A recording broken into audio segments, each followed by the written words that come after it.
Did you know Jamaica is the Caribbean's third largest island at 146 miles long?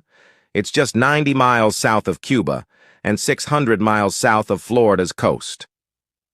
Locals speak Jamaican patois, a Creole English with unique grammar and rhythm. The island was formed 25 million years ago when tectonic plates collided. Jamaica gained independence from Britain on August 6, 1962. It had electricity and running water before the United States. The island built the first railroad in the Western Hemisphere. Jamaica is home to the largest butterfly species in the region. Poll. Which Jamaican fact surprised you the most? Like, follow, share if Jamaica's history is richer than you thought.